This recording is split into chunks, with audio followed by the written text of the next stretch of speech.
প্রিয় দর্শক মণ্ডলী, এটাই সেই ঘর যে ঘরে আমাদের প্রিয় নবী হজরত মোহাম্মদ সাল্লাল্লাহু আলাইহি সাল্লাম থাকতেন এবং সেই ঘরের আদলেই কিন্তু তৈরি করা হয়েছে এই ঘরটা। আমি একটু আপনাদেরকে দেখাই, দেখতে পারবে এটাই সেই খাট যে খাটে আমাদের প্রিয় নবী হজরত মোহাম্মদ সাল্লাল্লাহু আলাইহি সাল্লাম থাকতেন। তবে এই খাটটি কিন্তু সেটার আদলেই তৈরি করা হয়েছে এবং এটাই মহানবী সাল্লাল্লাহু আলাইহি সাল্লামের ঘর। আমরা যদি একটু দেখানোর চেষ্টা করি দেখতে পারবেন একেবারে আমরা সেই 1400 বছর পিছনে চলে যেতে হবে।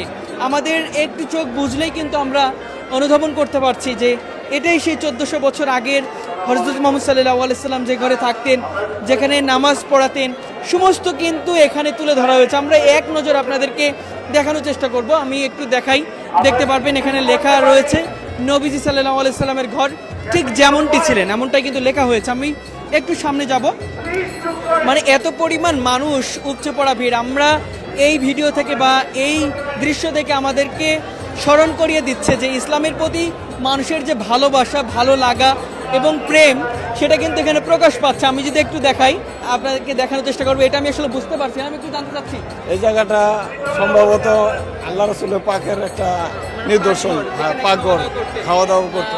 যেমনটি আসলে আমি শুনলাম। আমি যদি একটু আপনাদের থেকে দেখানোর চেষ্টা করি, একটু ভিতরে যাব, ভিতরে কিন্তু আসলে আমরা একটু দেখানোর চেষ্টা করব। দেখতে পারবেন যে এটাই সেই মসজিদের মেম্বর যেখানে প্রিয় নবী হজরত মুহাম্মদ সাল্লাল্লাহু আলাইহি সাল্লাম নামাজ পড়তেন, ইমামতি করতেন। আমি আসলে এই দৃশ্য দেখে আমার নিজের কাছে আমি আবেগে আপ্লুত হয়ে পড়ছি যে আসলে আজকে নিজের চোখে সেই প্রিয় পবিত্র জায়গাটি দেখতে হচ্ছে। এই সেই জায়গা, এখানে কিন্তু আমাদের প্রিয় নবী হযরত মুহাম্মদ সাল্লাল্লাহু আলাইহি সাল্লাম মেম্বরে বসতেন এবং এখান থেকে কিন্তু ইসলামের বয়ান সারা বিশ্ব কিন্তু ছড়িয়ে পড়েছে।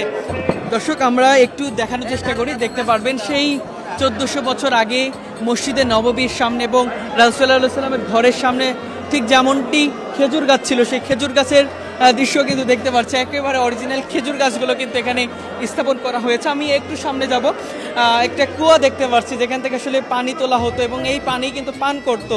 আমি একটু দেখানোর চেষ্টা করি। আজকে এত পরিমাণ মানুষ, জানি না কিভাবে আপনাদের কাছে তুলে ধরতে পারছি। আমি একটু দেখানোর চেষ্টা করি। সেই কুয়াটি কিন্তু তৈরি করা হয়েছে, সেটার আদলেই কিন্তু আমি দেখতে পাচ্ছি খুব সুন্দর একটি দৃশ্য, চমৎকার দৃশ্য। এটা দেখার পরে কিন্তু বেশ ভালো লাগছে। আমার নিজে আজকে আবেগে আপ্লুত হয়ে পড়ছি যে আসলে নিজের চোখে আমাদের প্রিয় নবী হজরত মুহাম্মদ সাল্লাল্লাহু আলাইহি সাল্লাম যার নেতৃত্বে সেই সময় কিন্তু পুরো বিশ্ব একেবারে ইসলামের পতাকায় ঐক্যবদ্ধ হয়েছিল এবং সেই মহান মানুষটির, সেই প্রিয় নবী সাল্লাল্লাহু আলাইহি সাল্লামের যার আমরা উম্মত, আমি কিন্তু দেখতে পাচ্ছি দর্শক এখানেও কিন্তু একটি দোলনা রাখা হয়েছে, যেটা আমরা দেখতে পাচ্ছি 3টা এখানে কাঠ দিয়ে তৈরি করা হয়েছে। খুব সুন্দর এবং চমৎকার একটি দৃশ্য আমরা দেখতে পাচ্ছি এবং এই সাইডে আসলে কিন্তু আরেকটি দৃশ্য আমরা দেখতে পারবো।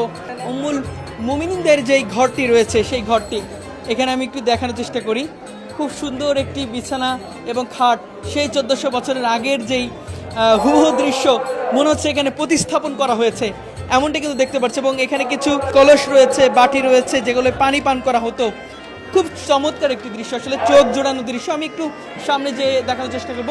আমাদের ফাতেমা রাদিয়াল্লাহুর যে ঘরটি ছিলেন সেই ঘরটি কিন্তু এখানে, এত সুন্দর দৃশ্য।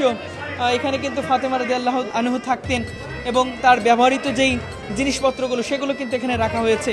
এবং আমি একটু সামনে যাব, এটাই সেই মহানবী সাল্লাল্লাহু আলাইহি সাল্লামের ঘর। এই দৃশ্য কিন্তু আমরা দেখিয়েছি এবং সামনে গেলেই কিন্তু আপনারা সেই যে দৃশ্য সেটা কিন্তু আপনারা দেখতে পারবেন। আমি একটু আপনাদেরকে দেখানোর চেষ্টা করি। দর্শক আমার সঙ্গে থাকবেন, আমি খুব ভালো করে দেখাতে পারছি না, তবে চেষ্টা করছি আপনাদের কাছে সুন্দরভাবে তুলে ধরার জন্য। দর্শক, আমরা দেখতে পাচ্ছি এটাই সেই তাঁবু, যে তাঁবুতে মহানবী সাল্লাল্লাহু আলাইহি সাল্লামের নেতৃত্বে মহানবী সাল্লাল্লাহু আলাইহি সাল্লামের বিভিন্ন কার্য পরিচালনা হতো এই জায়গাটি। এবং আমি দেখতে পাচ্ছি খুব সুন্দর করে তাঁবুটা কিন্তু ডেকোরেশন বা সাজানো হয়েছে। মনে হচ্ছে যে 1400 বছর আগের যেই হুবহু চিত্র সেটাই কিন্তু এখানে আমরা লক্ষ্য করতে পারছি। এবং এখানে দেখতে পাচ্ছি খুব সুন্দর একটি কর্নার করা হয়েছে এবং এখানে যদি আপনাকে দেখানোর চেষ্টা করি আপনাদের বুঝতে পারবেন যে এখানে কিন্তু খুব সুন্দর একটি পরিবেশ রাখা হয়েছে, যেটাকে আমরা বলি এখানে নাকি অনেক আল্লাহ রাসূলের যারা সাহাবী ছিলেন সেই সাহাবারা কিন্তু এখানে বসতেন, এখানে রেস্ট করতেন, এমনটাই কিন্তু আমরা শুনেছি। এবং সব মিলিয়ে যে দৃশ্য এখানে আমরা লক্ষ্য করতে পারছি চমৎকার একটি দৃশ্য। প্রতিটা মানুষ কিন্তু এখানে এসেছেন, এখানে এসে তারা ভিড় করছে এই দৃশ্য দেখার জন্য। আমরা সব মিলে কিন্তু দেখতে পেরেছি যে এখানের যে দৃশ্য সেটা কিন্তু আমাদেরকে 1400 বছর সেই পিছনে নিয়ে যাচ্ছে। আমরা মনে হচ্ছে যে আমরা আবার সেই 1400 বছর পিছনে চলে এসেছি।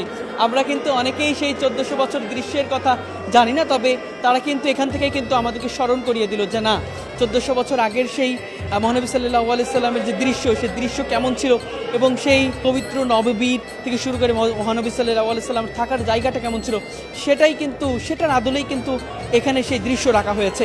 দর্শক, চেষ্টা করেছি এক নজরে আপনাদেরকে আজকের এই দৃশ্যটা আপনাদের কাছে তুলে ধরার জন্য, এবং এটা কিন্তু আমাদের বাংলাদেশের ঢাকার ধানমন্ডিতে অবস্থিত, এবং এই জায়গায় কিন্তু আসলে সেই তাকওয়া মসজিদেই কিন্তু এই সুন্দর পরিবেশটি তারা তুলে ধরেছে। দর্শক, আবারও দেখা হবে, সেই পর্যন্ত সবাই ভালো থাকবেন, সুস্থ থাকবেন, সবাইকে আল্লাহ হাফেজ, আসসালামু আলাইকুম।